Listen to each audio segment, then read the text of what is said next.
Esta semana Dios me guió a compartir una porción, dos textos. Estar pensando en esta semana en estos dos textos. Y el Señor me hablaba y me guió a compartirlos en esta noche. El domingo pasado, Adrián nos planteaba una pregunta. Nos llevó allá a Lucas capítulo 12 y nos hizo ver una porción y nos dejaba planteada en cierto momento una pregunta: ¿en qué consiste la vida del hombre? Y veíamos en esa porción en qué no consiste la vida del hombre. Y esa pregunta tratábamos de contestarnos. ¿En qué consiste la vida del hombre? Y ahí veíamos en Lucas capítulo 12 que no consiste en los logros que tenemos, en la abundancia, no consiste en los bienes materiales, no consiste en el esfuerzo, no consiste en lo que atesoramos ni en lo que compramos. ¿En qué consiste la vida del hombre? No consiste en eso. Dice allí Lucas capítulo 12 que en qué consiste la vida del hombre es en buscar a Dios. Dice allí buscar a Dios y todas las demás cosas son añadidas, haciendo referencia a lo que Jesús dijo allí en el Sermón del Monte, Mateo capítulo 6. Buscar primeramente el reino de Dios y todas las demás cosas vendrán solas, serán añadidas. Ahora, yo en esta noche estaba pensando en esto, en cerrar un poco el círculo. No pensar en qué consiste la vida del hombre, de eso estuvimos viendo la semana pasada. Lo que yo les quiero proponer ahora es que nos preguntemos en qué consiste la vida de los que estamos acá adentro. ¿En qué consiste la vida del cristiano? Sí, somos hombres, mujeres todos. ¿En qué consiste la vida del cristiano? Seguramente hoy preguntamos acá y falta gente y todo, pero los que vienen a este ámbito, todos nos consideramos, todos se consideran cristianos. Todo el que viene a este lugar. Un continente cristiano, una nación cristiana, una raza cristiana, una familia cristiana. ¿En qué consiste el ser o no ser cristiano? Hechos capítulo 11, versículo 26, nos habla de la ciudad de Antioquía, 500 y pico de kilómetros al norte de Jerusalén, Antioquía de Siria. Y allí habla de que fueron llamados cristianos por primera vez los del Nuevo Camino, los seguidores de un tal crucificado Jesús. Y por primera vez allí en Antioquía, aquellos que habían venido de Jerusalén a causa de las persecuciones, comenzaron a llamarlos cristianos. Es que aquellos hombres y mujeres tenían una particularidad. Hablaban como Cristo, actuaban como Cristo, vivían como Cristo.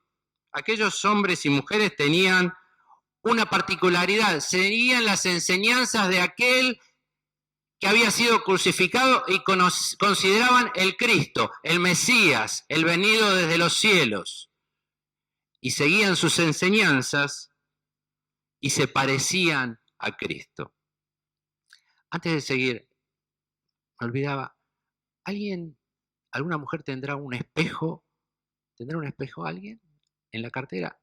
¿Se usa todavía que alguna mujer lleve un espejo? ¿Alguien tiene un espejo? Sebastián va a mirar en la cartera de Geraldine, pero ¿hay alguna mujer que tenga espejo? Antes era habitual, ¿no? Y muchas veces regalitos. Ah, el teléfono es un espejo. Ahora, yo me pregunto algo. ¿Hay alguien? Ah, ya mira, Priscila tiene un espejo. Bueno, no está arreglado. ¿Hay un solo espejo? Un solo espejo. Ahora, yo hago una pregunta. ¿Alguien en este día no se miró en el espejo? ¿Hay alguien? Los veo todos peinados bien, lindos. ¿Todos se miraron al espejo? Rubén, ¿te miraste en el espejo hoy? Bien. ¿Qué se ve cuando nos vemos en el espejo? ¿Qué vemos cuando vemos? ¿Qué cosa? La realidad. ¿Qué vemos cuando nos miramos en el espejo, Vic? Te ves vos, te ves las canas. A veces ves lo que no querés ver, ¿ves? No, lo que no quisieras ver, te pones frente al espejo y lo ves. Y decís, esto es lo que hay. Todos seguramente en este día nos vimos en el espejo. Y hay algo que era muy común en la cartera de la dama antiguamente, hoy es poco habitual, el espejo. Pero todos lo utilizamos.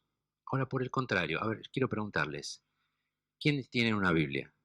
Levanten la Biblia. Todos levantamos la Biblia. ¿Me ayudan? Todos levantamos la Biblia. Muy bien, muchas gracias.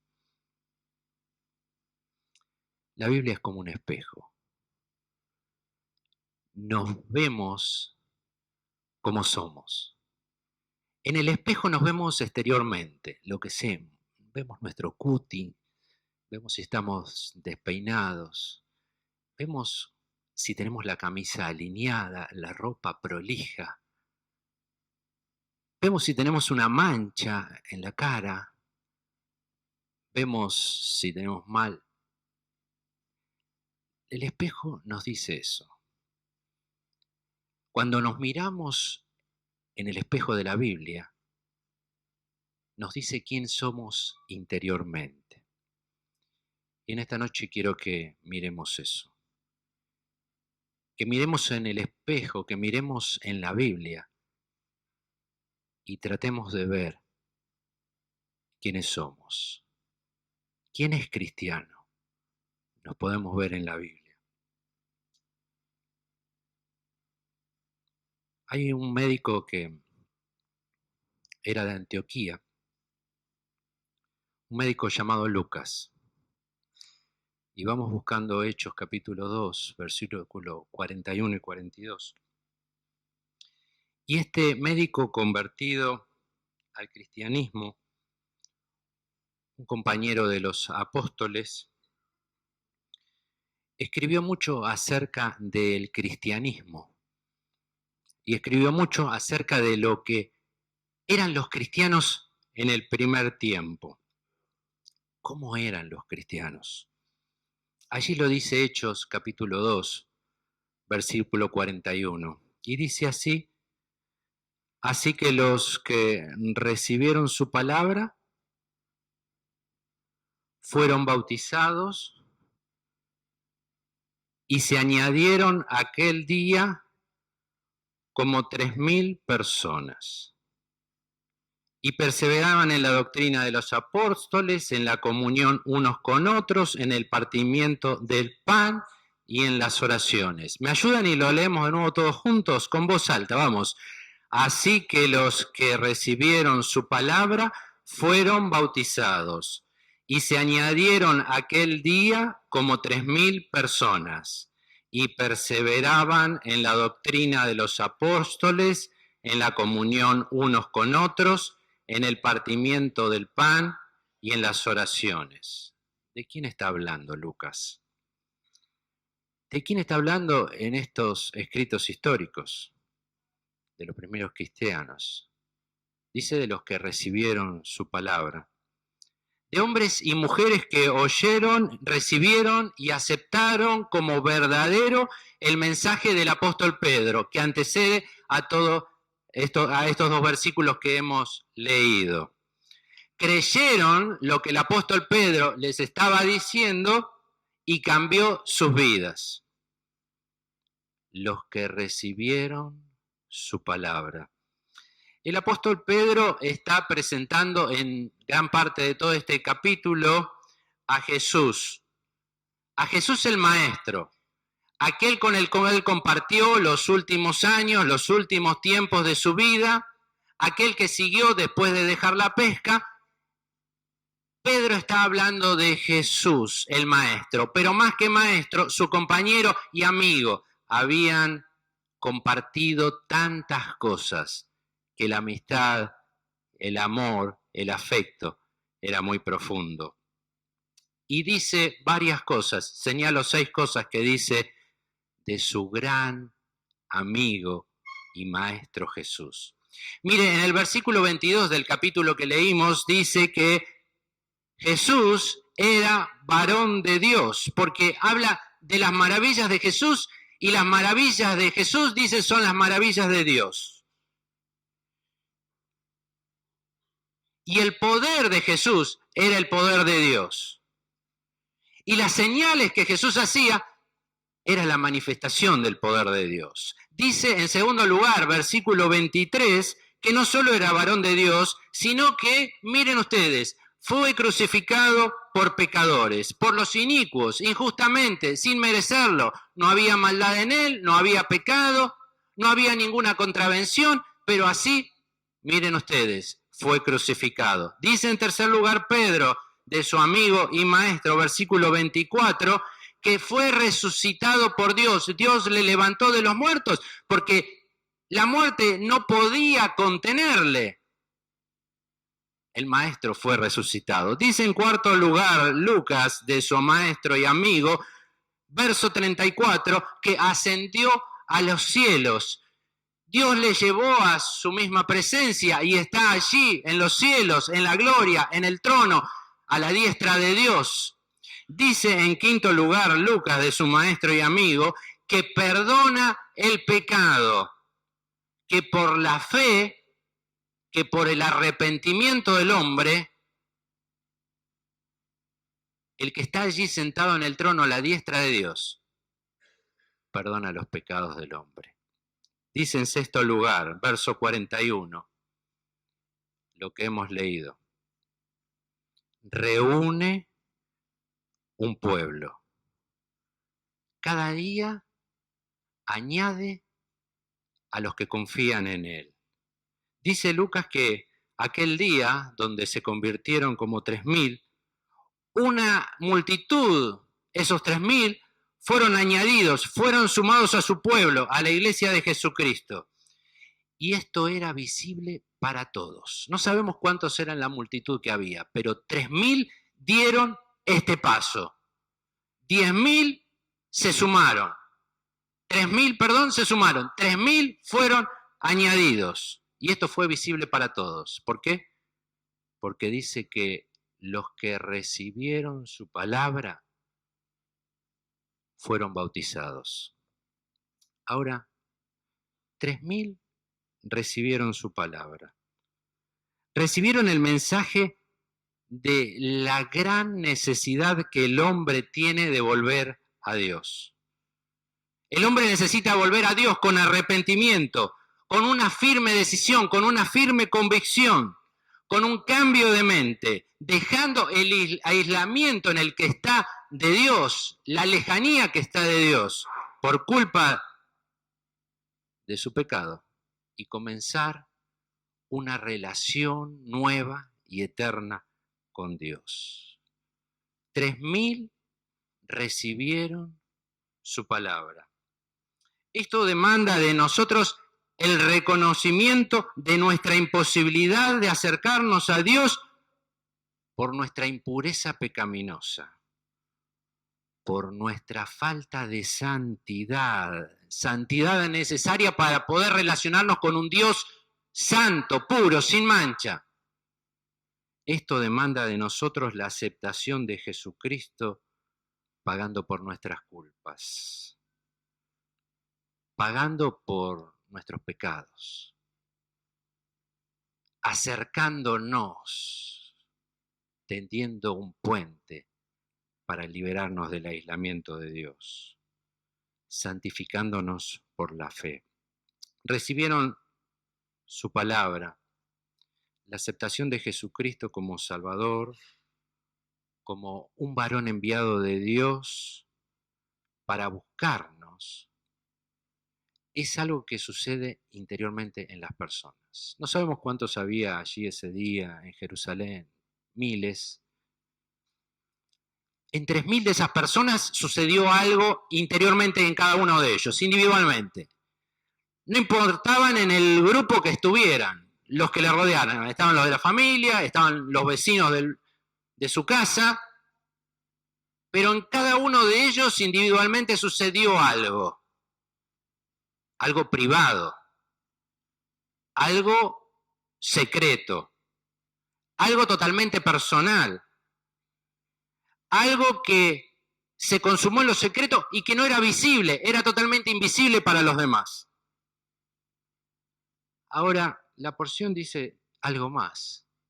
Los que recibieron su palabra fueron bautizados. ¿Qué es el bautismo? El bautismo es un acto de exteriorización. Lo que no es visible se hace visible. Lo que sucede en el corazón se pone a la luz y a la vista de los hombres. El bautismo es una representación de testimonio público de nuestra decisión privada de aceptar la gracia de salvadora de Dios. Lo que aquellos hombres hicieron aquel día de aceptar el mensaje de Pedro, el mensaje del arrepentimiento, el mensaje de la fe, se hace público por medio del bautismo. Fueron bautizados. Marcos capítulo 16, Jesús nos da un mensaje después de resucitado. Falló algo que falta una letra, ahí estaba, pero falta. Y dice ahí esa porción, Jesús está diciendo a los discípulos, vayan por todo el mundo, prediquen el evangelio a toda criatura, el que creyere y fuere bautizado será salvo. Mas el que no creyere será condenado. No dice en ningún momento que será condenado el que no se bautiza. No dice en ningún momento que para ser salvo es necesario el bautismo. Dice que el que no cree en Jesucristo como Salvador es condenado. Por el bautismo, el cristiano está dando un mensaje público. El bautizado en el acto del bautismo está dando un mensaje. El bautizado está reconociendo que estaba lejos de Dios, que por su maldad, que por su pecado, estaba lejos de Dios y lo está reconociendo por medio del bautismo. El bautizado está manifestando arrepentimiento, cambio de mente, está arrepentido de la vida que ha llevado lejos de Dios y decide cambiar su vida, enfocar su vida en Dios y comenzar a andar los caminos de Dios. El bautizado confiesa que ha aceptado la mediación de Jesucristo. El que pasa por las aguas del bautismo está diciendo a todos, Jesucristo intervino en mi vida. Jesucristo me ha acercado a Dios. Jesucristo es el mediador que me acerca a la eternidad de los cielos y por esto tengo esperanza. El bautizado está diciendo en el bautismo que decide vivir en obediencia a la palabra de Dios y está dando muestra de esto porque ya lo está experimentando. El día que oyó la voz de Dios, obedeció el llamado de Dios. El día que se reconoció como pecador, obedeció la palabra de Dios. El día que aceptó a Jesucristo como Salvador, obedeció la palabra de Dios. Y está por medio del bautismo manifestando a todos que desea continuar viviendo en obediencia a la palabra de Dios. El bautizado está aceptando públicamente haberse añadido a la iglesia de Jesucristo. Dice, ahora soy de este pueblo. Ahora cambió mi bandera. Ahora soy de esta nación, de la nación de los cielos. Mi bandera es la de Jesucristo. Mi bandera es la de la iglesia de Jesucristo. Los que recibieron su palabra fueron bautizados. Próximamente hemos sentido los hermanos que vamos a estar hablando de esto. Vamos a estar hablando del bautismo, de acá a poco tiempo. Y vamos a estar proponiendo a las personas hacer, aquellas que no hayan pasado por el bautismo, hacer un curso donde vamos a estar estudiando distintos aspectos del bautismo. Aprovechamos para decirlo y anunciarlo en esta noche. Y cuando nos ocupemos de eso, vamos a estar profundizando. ¿Quién debe bautizarse? ¿Quién puede bautizarse? ¿Quién no debe bautizarse? ¿Quién no puede bautizarse? ¿Cuál es la forma bíblica ejercida por los apóstoles para el bautismo? ¿Es inmersión? ¿Es aspersión?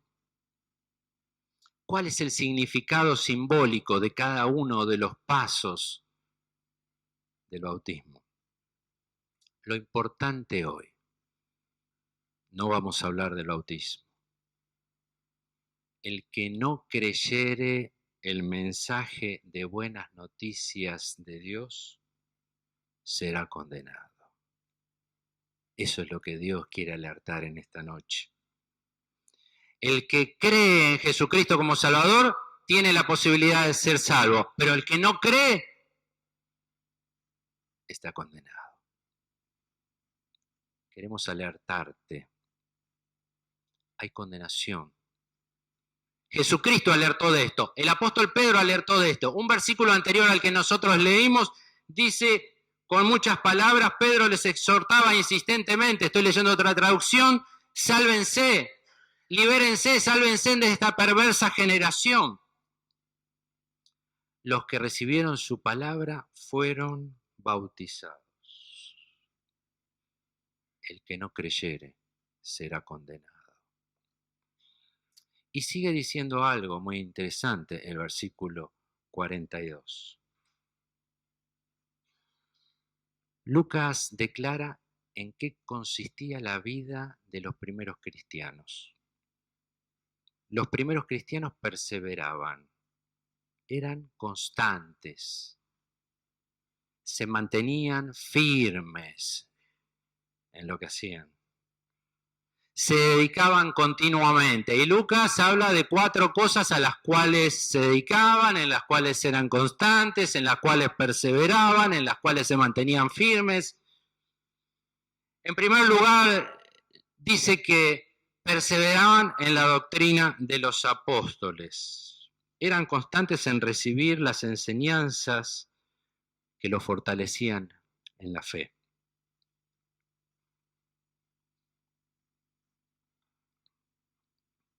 Dice el escritor Trenchard, para muchos de nosotros conocido, que aquí tenemos la primera mención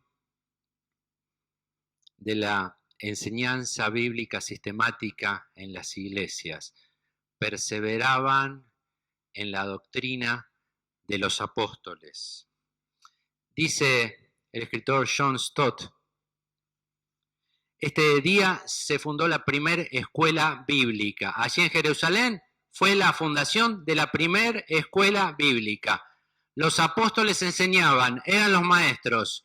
En el curso inicial de primer grado había 3.000 alumnos. Allí fue la fundación de la primera escuela bíblica. Dice Matthew Henry, aquellos hombres y mujeres eran diligentes y constantes en su asistencia a la enseñanza.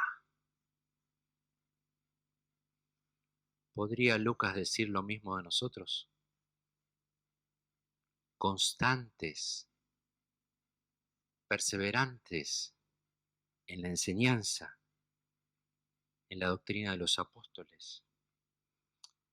En segundo lugar, la vida de los cristianos se caracterizaba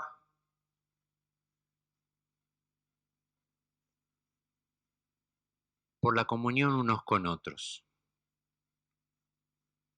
Se mantenían firmes en aquellas cosas que los unían. Tenían algo que tenían en común. Los 3.000 que se habían añadido ese día tenían algo en común, más los 120 que ya se estaban juntando, tenían todos algo en común, algo los unía, el amor de Dios. Y con entusiasmo, la gracia y el amor de Dios los movilizaba, no se podían quedar quietos, en pensar todo el día, no en recibir algo del otro, sino en qué le podían dar al otro. La comunión unos con los otros. La vida del cristiano. ¿En qué consiste la vida del cristiano? En la enseñanza de la palabra de Dios. ¿En qué consiste la vida del cristiano? En dar, en la comunión, en el dar a otros. Muchas veces estamos esperando que otros nos den. Anoté 6 cosas con A. Estamos esperando que nos den amor. Estamos esperando que nos den aliento. Estamos esperando que nos den afecto. Estamos esperando como cristianos que nos den ayuda. Venimos al encuentro de los otros para que nos den ayuda, amor, aliento, afecto, ayuda. Estamos esperando que nos den ánimo. Miren cuántas cosas con A que esperamos. Estamos esperando del otro, del hermano, que nos dé amistad. Dame amistad, dame amor, dame aliento, dame ayuda. ¿Sabés cómo dice Dios que vas a ser bendecido? Si vos lo das. Empezá vos a dárselo, empezá vos a darle a tu hermano amor, aliento, afecto, ayuda, ánimo, amistad. Porque hay más dicha en dar que recibir. El lema de Confé, mejor es dar que recibir.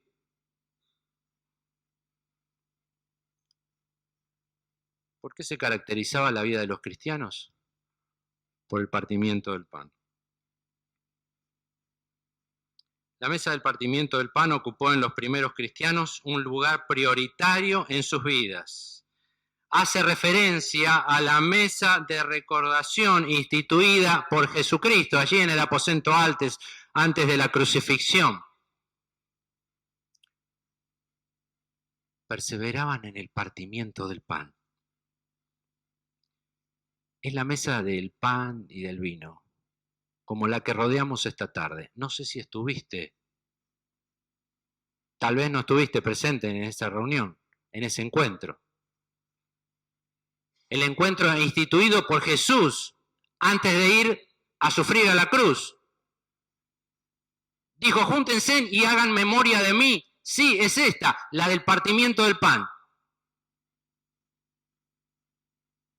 A lo mejor a veces no podés venir. Hay un cumpleaños, hay un evento, un encuentro familiar. No podemos llegar a tiempo. Es para que reflexionemos. Lo dice la palabra de Dios. Es el espejo donde nos tenemos que mirar. Los que recibieron su palabra perseveraban, entre otras cosas, en el partimiento del pan. La vida de los primeros cristianos consistía en recordar su muerte y celebrar su resurrección. En cuarto lugar,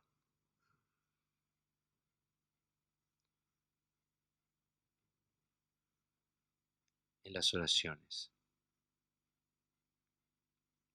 La oración es la llave que abre la puerta de los cielos.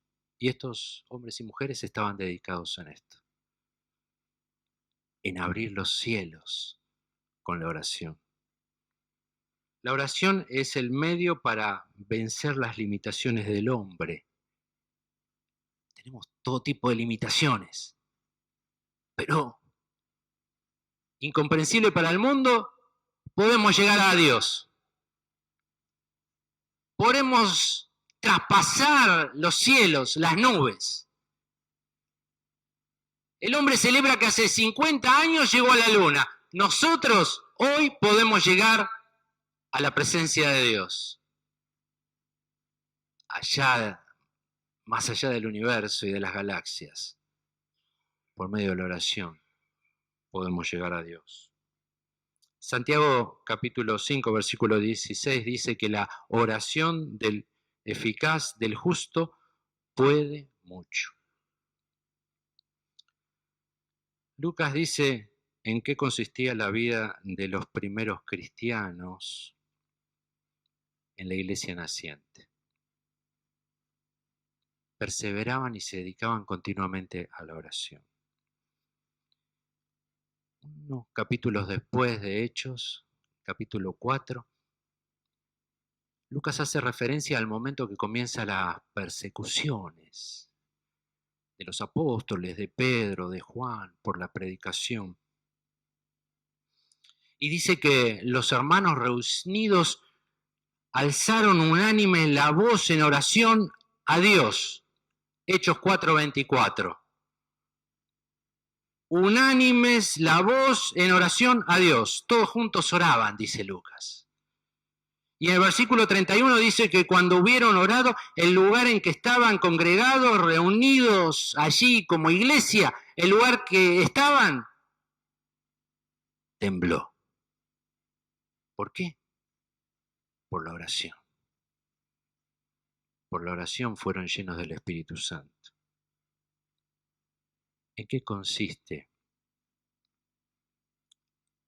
la vida de los cristianos? ¿En qué consiste nuestra vida? La de los que estamos acá. En un espejo nos vemos la cara, como somos. Podemos ser unos amargados, pero nos ponemos frente al espejo y sonreímos. Nos engañamos.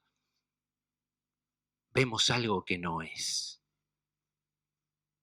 Cuando nos vemos en la palabra de Dios, vemos nuestro interior. Vemos quiénes somos. Vemos lo que hay en nosotros. ¿En qué consiste la vida del cristiano? ¿En nosotros se ve un cristiano? ¿El que nos ve en nosotros ve un cristiano? Algunos domingos o cuando puedo voy a la iglesia. Ven en nosotros que perseveramos en la enseñanza. Ven en nosotros que perseveramos en la comunión, en el anhelar dar a todos. Ven en nosotros que somos constantes en participar de la fiesta del Señor, la fiesta de recordación y celebración en el partimiento de pan. Ven en nosotros que somos constantes y dispuestos a la oración. Ahora, tal vez si venís a este lugar y viniste muchas veces, esto finalmente es lo que más me importaba decir. En algún momento llegues a confundirte. A lo mejor estés pensando y decir, hay cosas que tengo que cambiar. Tengo que aprender la palabra de Dios. Me voy a anotar en un instituto bíblico. Voy a venir todos los jueves. Voy a estudiar la palabra de Dios. A lo mejor estás pensando, tengo que participar de la comunión. Tengo que venir a los encuentros y estar con los hermanos. Y si alguien necesita algo, ofrecer lo que soy, ofrecer lo que tengo, dárselo, lo que él necesita, dárselo. A lo mejor estás pensando, voy a venir a la reunión de partimiento del pan. Me voy a proponer no faltar nunca. Voy a venir siempre. Voy a venir a los encuentros de oración. Ese no es el tema de lo que quiero proponerte en esta noche. Un verdadero cristiano, un genuino cristiano, es el que recibe la palabra. Es el primer renglón, el primer punto. Los que recibieron su palabra. Todos aquellos 3.000 que estaban aquel día en Jerusalén no se esforzaban en decir, ¿cuándo hay bautismo? Porque me quiero bautizar. ¿Cuándo es la reunión de enseñanza? Porque quiero asistir. Salía naturalmente de ellos todo esto. Quisieron dar muestra a todos de que habían recibido la palabra de Dios y lo hicieron por medio del bautismo. Y querían aprender, no tenían la palabra de Dios escrita, querían aprender de los apóstoles más de Jesús, que nos digan más de Jesús. Ellos le conocieron, estuvieron con Él, saben de Él, Él les transmitió las enseñanzas. Ellos perseveraban en todas estas cosas. ¿Por qué? Porque recibieron su palabra. Su vida fue cambiada. Cambiaron de rumbo. Por medio del arrepentimiento del cual habló Pedro, en vez de seguir el camino que estaban haciendo, dieron vuelta y comenzaron otro rumbo. Reconocieron que estaban lejos de Dios, que estaban aislados de Dios y que por sus medios no podían llegar a Dios. A Dios no se llega por el bautismo. A Dios no se llega por estudiar la palabra de Dios. A Dios no se llega por las ofrendas, por la generosidad de nuestro corazón. A Dios no se llega por venir a las reuniones, ni aún al partimiento del pan. A Dios se llega solamente por Jesucristo. Nosotros no tenemos posibilidad de acercarnos a Dios. Jesucristo vino a buscarnos. Y Jesucristo tendió el puente que atraviesa la cruz del Calvario, derramando su sangre, ocupando el lugar por nuestras culpas y pecados, para que ahora seamos delante de Dios limpios y sin mancha, santos. Y siendo santos, tenemos posibilidad de relación con un Dios puro, lleno de santidad. Por eso el mensaje que anunciamos es el mensaje de la fe. Nada de nosotros. Si confiamos en Jesucristo, lo de nosotros y en lo que hace referencia a Lucas va a brotar naturalmente. Está brotando naturalmente.